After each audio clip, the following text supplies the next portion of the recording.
মেয়েটাকে খুব চেনা চেনা লাগছে রিফাতের। ভিড়ের মাঝে বারবার চোখ চলে যাচ্ছে মেয়েটার দিকে। একদম কোণার দিকে টেবিলে বসে আছে একা একা। দীঘল কালো চুল আর মায়াকাড়া চেহারা বেশ টানছে রিফাতকে। শ্যামা গায়ের রঙে টানা টানা চোখ দুটো অসহায় দৃষ্টি মেলে এদিক সেদিক তাকাচ্ছে। আর একটা কারণে চোখ যাচ্ছে হয়তো, মেয়েটা খুব সিম্পল একটা থ্রি পিস পরে এসেছে, যা এই অনুষ্ঠানের সাথে একদমই বেমানান। রিফাত তার আশেপাশে একবার চোখ ঘুরিয়ে আনলো। সবাই ঝলমলে পোশাক পরে ঘুরছে, সেখানে এই মেয়ের এমন পোশাক খুব বেমানান। অনলাইন প্ল্যাটফর্মে কন্টেন্ট ক্রিয়েটারদের পুরস্কার বিতরণী অনুষ্ঠানে এরকম সস্তা পোশাক পরে কে আসে?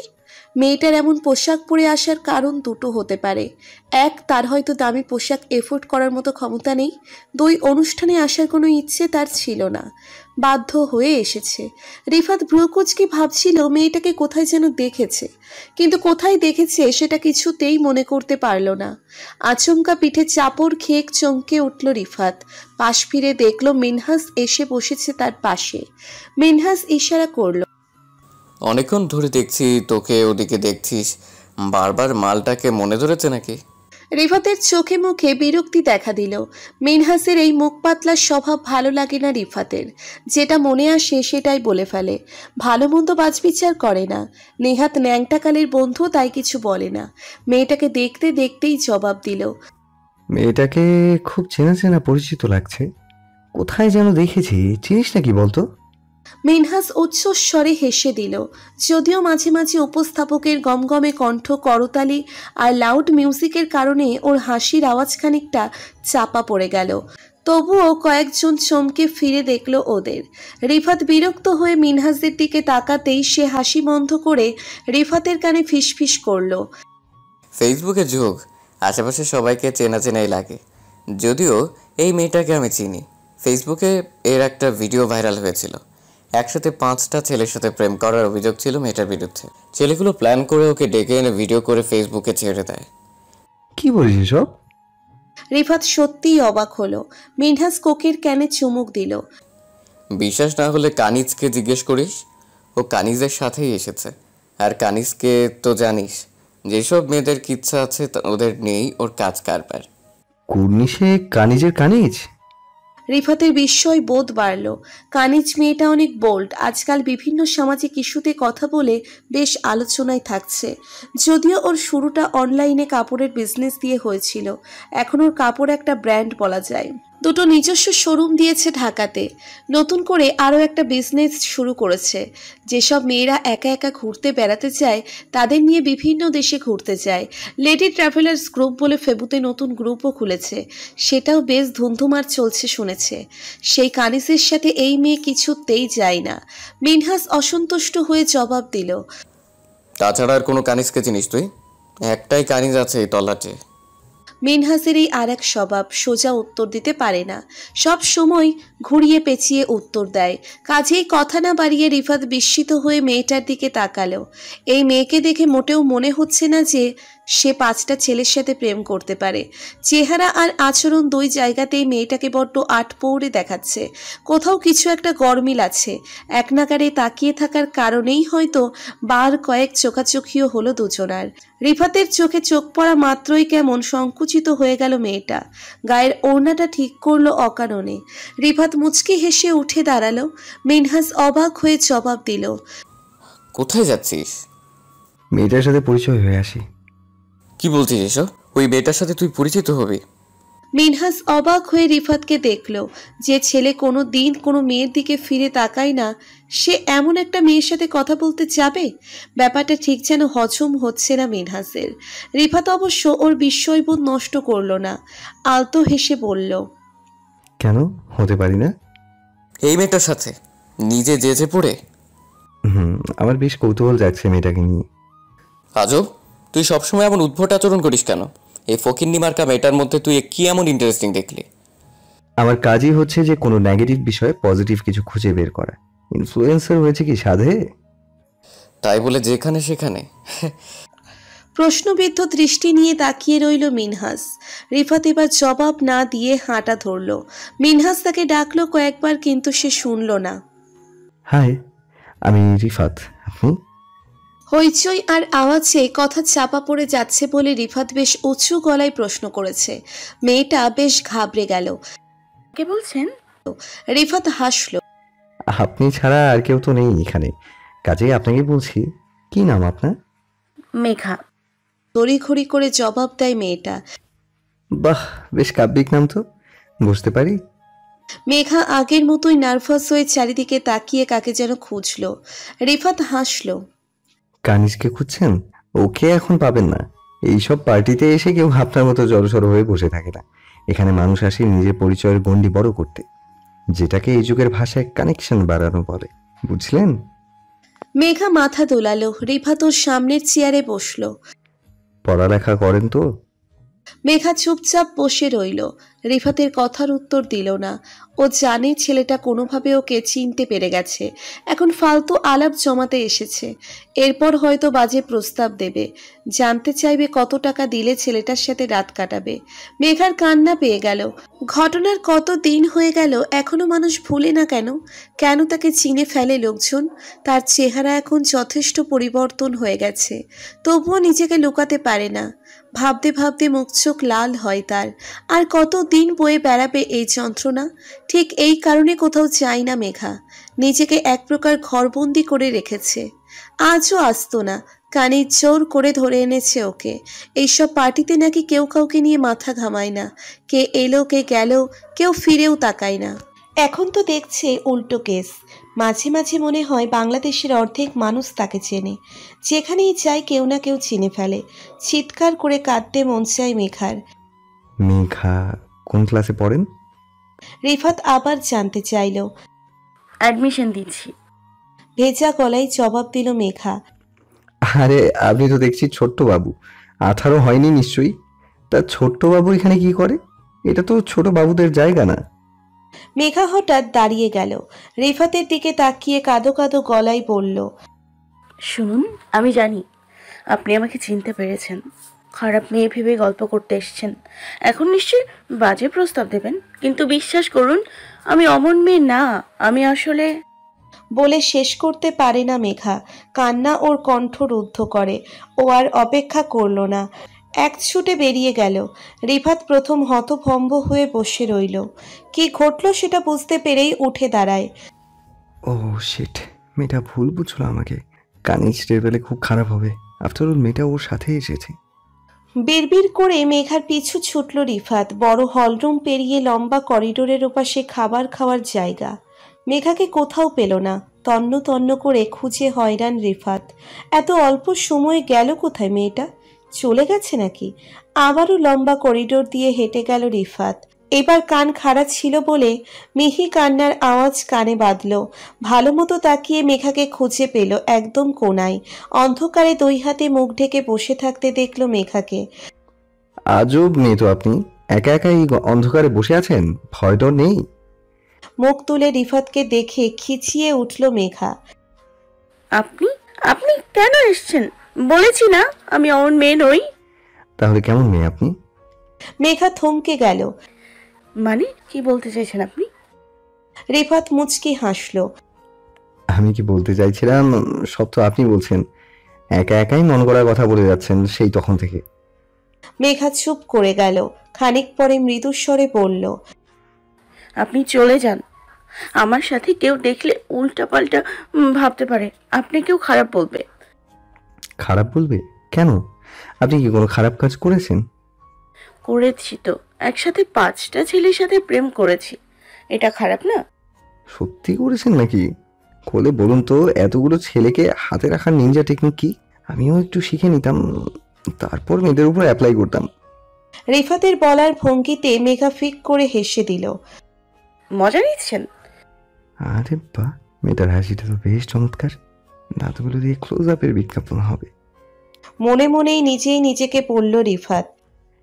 হ্যাঁ নিচ্ছি। এবার বলুন তো। কি বলবো? নিনজা টেকনিক, মেয়ে বশীকরণের নিনজা টেকনিক। মেঘা মুচকি হাসল। আমি যেটা পারি ওটা ছেলে বশীকরণের নিনজা টেকনিক। মেয়েদের জন্য কাজে লাগবে না। তাছাড়া ওসব টেকনিক আমি ভুলে গেছি সেই কবেই। মিথ্যা বলছেন, আমাকে শেখাবেন না বললেই হয়। রিফাতের কথায় এবার উচ্চস্বরে হাসলো মেঘা। খুব মেয়ে পটাতে পারেন, আপনার কাছে তো আমি নস্যি। আপনি পটে গেছেন? যাক, বাঁচলাম তবে, অনেক সময় বাঁচলো আমার। মেঘা ঠোঁট টিপে হাসি আটকায়। নিঃসন্দেহে ছেলেটা ভীষণ বাকপটু। সে নিজের ছোট্ট পার্স তুলে নিল। রিফাত অবাক হয়ে জানতে চাইল, উঠলেন যে? চলে যাব, ভালো লাগছে না এখানে। চলে যাব মানে কি? যখনই আপনার সাথে গল্প করতে বসছি আপনি উঠে হাঁটা দিচ্ছেন, না হয় কান্না করছেন। এটা কেমন ভদ্রতা? মেঘা রাগলো না। এত আওয়াজ আর কোলাহল ভালো লাগছে না, তাছাড়া রাত হয়ে গেলে হোস্টেলে ঢুকতে পারবো না। ও, আপনি হোস্টেলে থাকেন বুঝি? ওপর নিচে মাথা নাড়ে মেঘা। রিফাতর আদুরে মুখের দিকে তাকিয়ে রইল কয়েক সেকেন্ড, তারপর কি ভেবে নিচেও উঠে দাঁড়ায়। আপনার যদি আপত্তি না থাকে লিফট দিতে পারি আপনাকে? বাজে কোনো মতলব নেই তো? মেঘার সরল প্রশ্নে রিফাত মন খুলে হাসল। মেয়েটাকে চালাক ভেবেছিল, এখন দেখছে বোকার হদ্দ। আমার কোনো মতলব থাকলে তা কি আপনাকে বলবো? বললে আমার সাথে যেতে রাজি হবেন?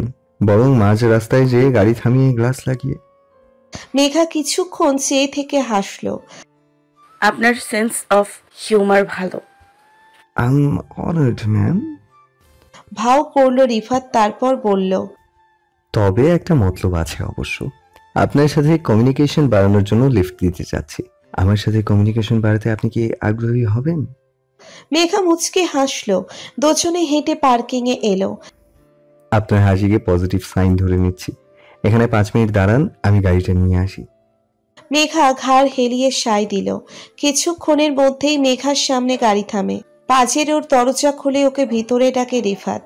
এত দামি গাড়ি হয়তো আশা করেনি মেঘা। সে অবাক হলো, তবে কোনো প্রতিক্রিয়া দেখায় না। কোন দিকে যাব? রিফাতের প্রশ্ন। Mohammadpur, Sukanya girls hostel. মেঘা বাইরে তাকিয়েছিল। কথাগুলো বলে আবারও দৃষ্টি বাইরে নিল। রিফাত গাড়ি ঘুরিয়ে নিল। বনশ্রী টু মোহাম্মদপুর বেশ লং রুট। ভাগ্য ভালো এই মুহূর্তে রাস্তা ফাঁকা। রিফাত এক টানে চলে এলো। গুগল ম্যাপ দেখে নিয়ে একদম মেঘার হোস্টেলের সামনে। চলে এসেছি আপনার ঠিকানায়। মেঘা বিনা বাক্যে গাড়ি থেকে নামে। থ্যাঙ্কস, আশা করছি আবার আসবেন না। রিফাতের মুখে প্রশ্ন চিহ্ন। মানে খুব সোজা, আমাকে লিফট দেওয়ার বাহানায় ঠিকানা চিনে নিলেন। কমিউনিকেশন বাড়াতে হয়তো আবার আসতে পারেন, এই জন্য আগেই মানা করেছি। রিফাত হো হো করে হাসল। ভারী মজার মানুষ তো আপনি। আজ প্রথম শুনলাম, এতদিন জানতাম না আমি বোরিং মানুষ। কারা বলে? যারা বলে তারা আপনাকে চেনেই না ঠিক মতো। এত তাড়াতাড়ি চিনে গেলেন আমাকে? আপনি দেখছি বুলেট ট্রেনের গতিতে ছুটছেন। রিফাত মাথা চুলকায়। কি যেন বলছিলেন? আমার আসার কথা? আসলে সমস্যা কি? একসাথে চা খেলাম, একটু আপনার পড়ালেখার খোঁজ নিলাম। সমস্যা নেই, তবে মনে হয় না আপনার সময় হবে। কন্টেন্ট বানিয়ে গান গেয়ে কি সময় থাকবে? আমাকে দেখতে আসার থাকলে আসবেন, মাঝে মাঝে আমাকে গান শুনিয়ে যাবেন, আমার মাইন্ড রিফ্রেশ হবে। মেঘার কথায় কাশি শুরু হয়ে গেল রিফাতের। মেঘার ঠোঁটের হাসি বিস্তৃত হলো। শুনুন, একটা কথা ভাবুন তো, অপরিচিত একজন হলেও আপনার কাছ থেকে লিফট নিতে রাজি হলাম কেন? পরদিন এলে উত্তরটা দেবেন অবশ্যই। বলেই মুচকি হেসে হোস্টেলে ঢুকে গেল মেঘা। রিফাত হাঁ করে তাকিয়ে রইল সেদিকে।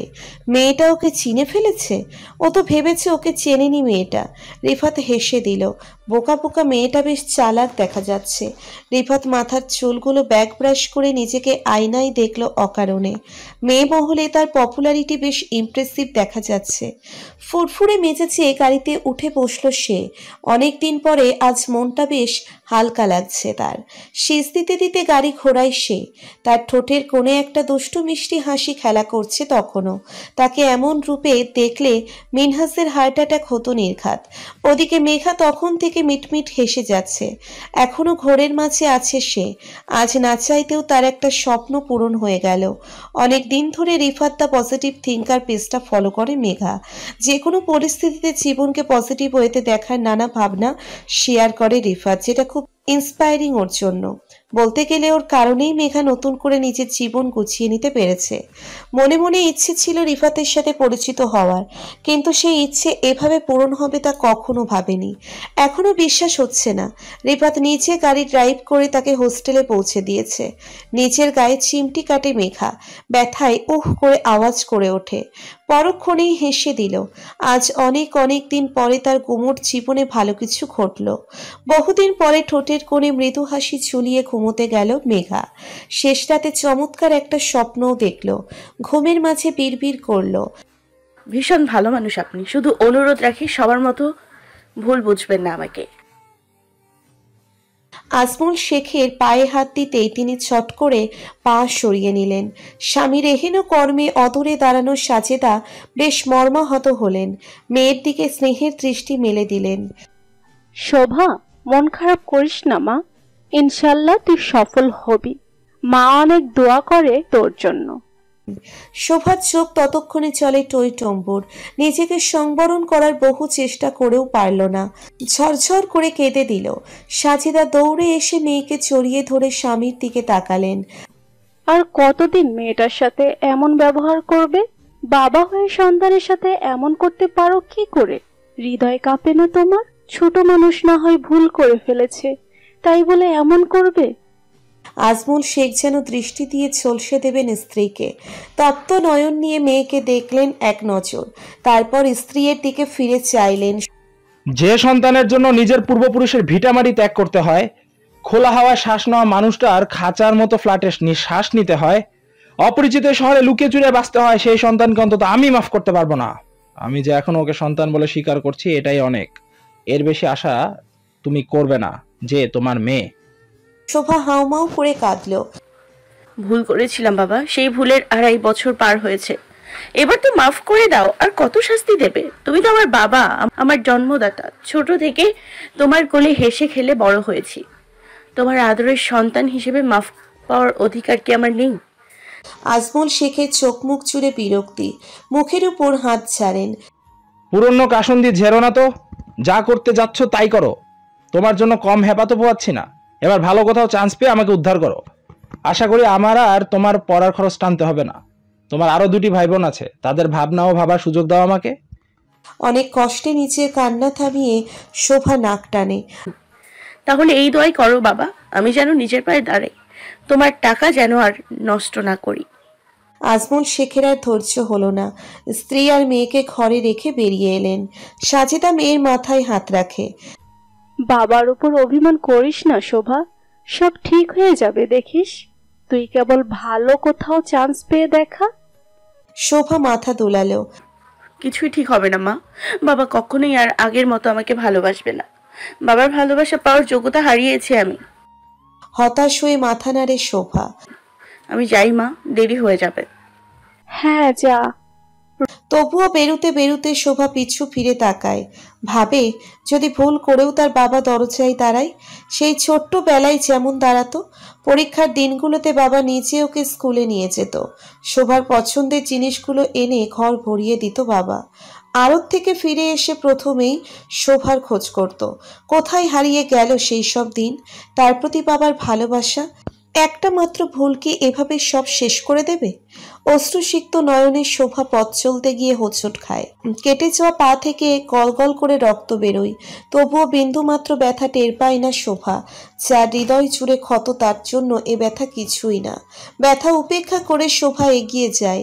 বাবার অভিমান, মায়ের কষ্ট, ভাই বোনদের অবহেলা কেন যেন আর সহ্য হচ্ছে না শোভার। নিজের জীবন নিজে নেওয়ার মতো গর্হিত পাপ করতেও মন সায় দেয় না। কিন্তু এই জীবনের একটা সমাপ্তি টানার সময় হয়ে গেছে। নিজেকে নিয়ে নতুন করে ভাববার সময় হয়েছে। ভেজা নয়নের বাড়িধারা হাত দিয়ে মুছে নিল। শোভা দৃঢ় সংকল্প করে সবকিছু আবার আগের মতো করে ফেলবে সে। আবার বাবার মন জয় করবে, পরিবারে আগের মতো আনন্দঘন পরিবেশ ফিরিয়ে আনবে। আর এজন্য যা করা দরকার করবে। নিজেকে জীবনের এমন একটা পর্যায়ে নিয়ে যাবে যাতে সে তার বাবার পুরনো গৌরব ফিরিয়ে দিতে পারে।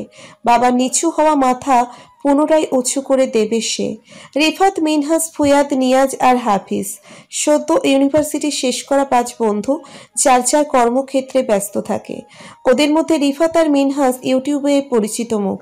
রিফাত বিভিন্ন সামাজিক বৈশ্বিক ইস্যুতে কথা বলে আর মিনহাজ ফুড ব্লগিং করে। ফুয়াদ আর হাফিজ একটা সফটওয়্যার ফার্মের সাথে জড়িত আছে। নিয়াজ ওর বাবার অফিসে বসছে।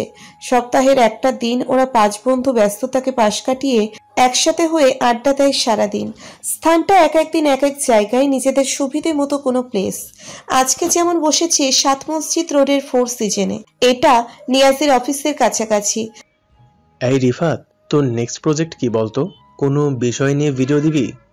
হাফিজের প্রশ্ন আসতেই মিনহাজ হাত তুলল। মেয়েদের নিয়ে কিছু হবে হয়তো।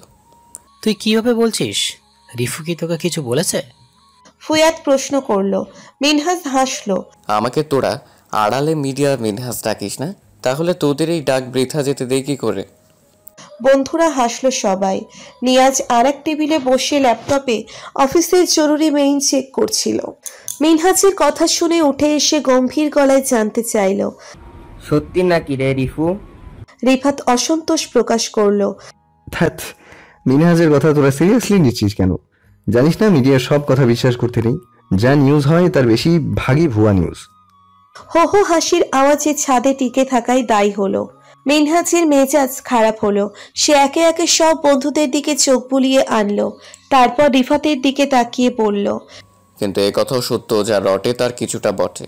তুই বল, সেদিন ওই মেয়েটার সাথে তুই কথা বলিসনি? ওকে তো গাড়িতে লিফট পর্যন্ত দিলি দেখলাম। রাতও কাটিয়েছিস কিনা কে জানে।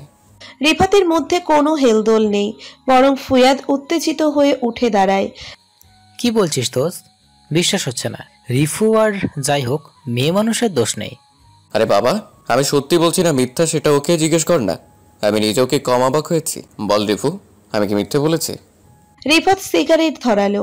পরপর কয়েকটা লম্বা টান দিতেই হাফিজ ওর হাত থেকে সিগারেট টেনে নিল। ভালো লক্ষণ না এটা। কথা এড়ানোর জন্য সিগারেট জ্বালানো পুরনো টেকনিক। বল দেখি মিনহাজ যা বলছে সত্যি কিনা। রিফাত পুনরায় সিগারেট কেড়ে নেয়। আংশিক সত্য, ওর স্বভাব বাড়িয়ে বলা। মেয়েটার প্রতি কিউরিয়াসিটি হয়েছিল, এটা সত্য। তোরা তো জানিস, কোনো ব্যাপারে কিউরিয়াসিটি হলে সেটা নিয়ে ঘাটাঘাটি করা আমার স্বভাব। এখানেও সেম ব্যাপার। আর গাড়িতে লিফট দেওয়ার ব্যাপারটা একদম আনইউজুয়াল। মেয়েটা সিক ফিল করছিল তাই লিফট দিয়েছি, নাথিং এলস মামু। ওহ তাই বল, আমিও তো সেটাই বলি।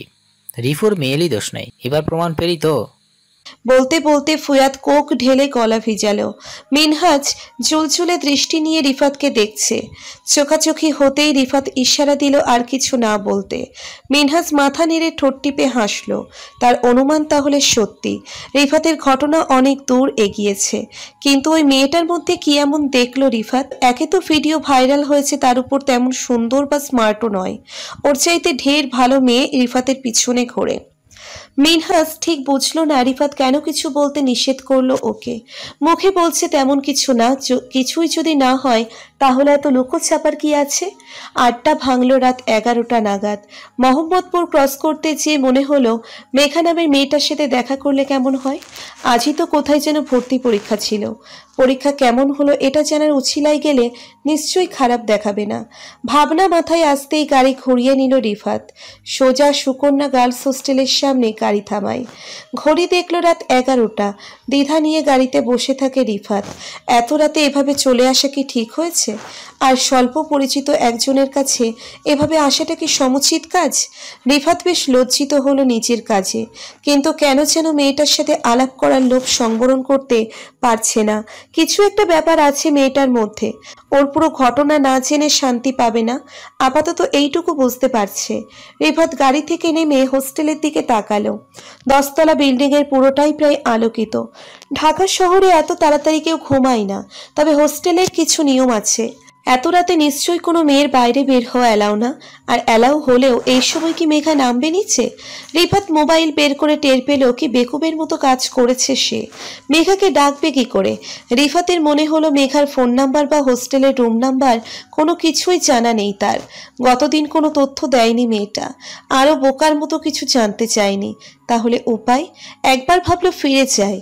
পরক্ষণেই মনে হচ্ছে এত কষ্ট করে এসে ফিরে যাবে। একবার চেষ্টা করলে ক্ষতি কি? রিফাত হোস্টেলের গেটে দারোয়ানকে ডাকে। মেঘা নামের অ্যাডমিশন ক্যান্ডিডেটকে ডেকে দিতে বললে দারোয়ান আকাশ থেকে পড়ে, জানায় এই নামে কোনো ছাত্রী এখানে থাকে না। আরে মামা, থাকে একজন। সেদিন আমি তাকে এই গেটে নামিয়ে দিয়েছি, তাকে ভেতরে ঢুকতে দেখেছি। আপনি একটু ভালো মতো খোঁজ করেন।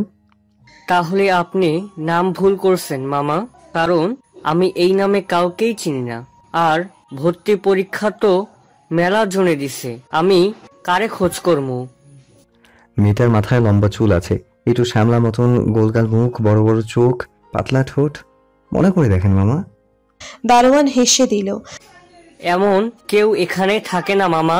বিশ্বাস না হইলে আপনি এন্ট্রি বই দেখেন, কে আসে কে যায় সব নাম লেখা আছে। রিফাত পুরো এন্ট্রি বই দেখে মেঘা নামের কাউকে খুঁজে পেল না। মন যতটা খারাপ হলো তার চাইতে বেশি অবাক হলো। মেয়েটা ওকে মিথ্যে বলেছে, কিন্তু কেন? ঢাকার সবগুলো পাবলিকে চান্স পাওয়ার পরও শোভা ভর্তি হলো ঢাকা থেকে কিছুটা দূরের JUতে। এখানেও নিজের পছন্দ মতো প্রথম সারির সাবজেক্টে ভর্তি হওয়ার সুযোগ পেয়েছে। সব বাদ দিয়ে এক জায়গায় ভর্তি হওয়ার জন্য অবশ্য এটাই প্রধান কারণ না। শোভা চেয়েছে বাসা থেকে দূরে থাকতে, তাতে ওর বাবা আর ভাই বোনেরা স্বস্তিতে থাকতে পারবে। ও থাকতে ঘরে যে গুমুট ভাবটা থাকে সেটা ওর দূরে থাকাতে কেটে যাবে। তাছাড়া নিজেকে গুছিয়ে নিতে একা থাকা জরুরি। গত 2 বছরের বেশি সময়ও প্রায় ঘরবন্দি হয়ে থেকেছে। কলেজে বাধ্য হয়ে যে সময়টুকু থাকতে হয়েছে সেটুকু বাদে বাইরে বের হয়নি বললেই চলে। বাসায় কেউ ওর সাথে কথা বলতো না, বাইরের কারোর সাথে মেশা বারণ।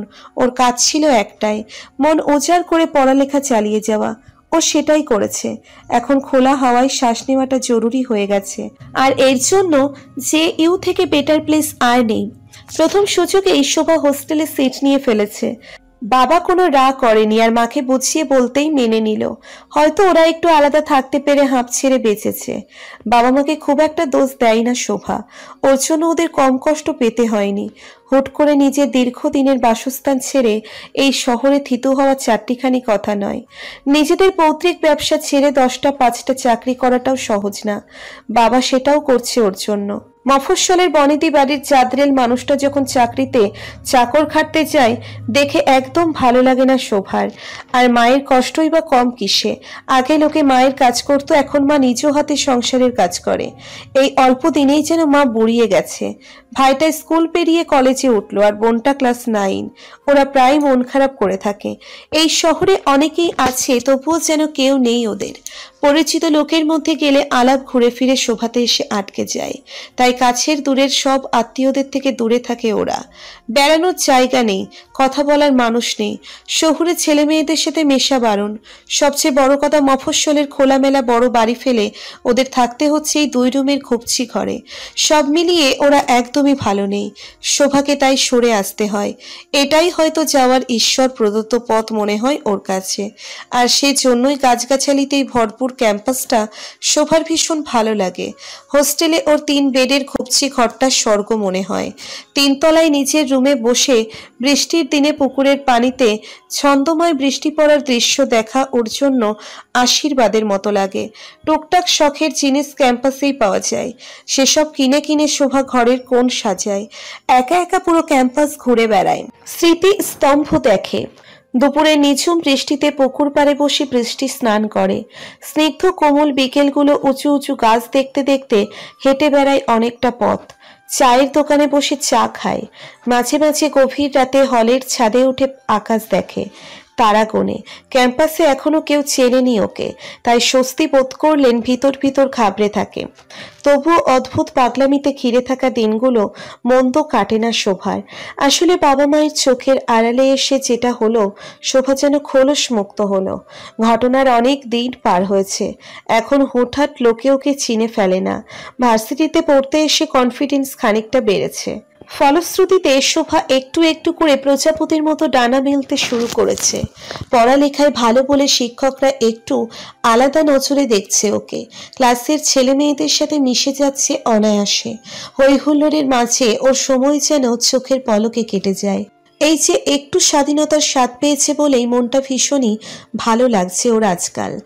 আপনাতেই গুনগুনিয়ে সুর বাজছে, যেন অনেকটা শৈশবের দিনগুলোতে ফিরে যাওয়া। শৈশবের কিছু অভ্যেসও ফেরত আসছে, এই যেমন গান গাওয়া। সুরেলা গলা ছিল বলে স্কুলে থাকতে টিচার ডেকে নিয়মিত রেওয়াজ করে গান শিখেছিল। পরবর্তীতে পড়ালেখার চাপে জীবন থেকে গান হারিয়ে গেল। এই সুন্দর পরিবেশে থাকার কারণেই হয়তো পুরনো ইচ্ছে মাথা চাড়া দিচ্ছে। সেই শখ ফিরে আসছে মনে। মাঝে মাঝে মোবাইলে গান রেকর্ড করে শুনে অবাক হচ্ছে। সুর, তাল, লয় সবই তো ঠিক ধরতে পারছে। গলাটাও শুনতে খারাপ লাগছে না। গভীর রাতে পড়ার টেবিলে গুনগুন করতে করতে চুপ হয়ে যায় শোভা।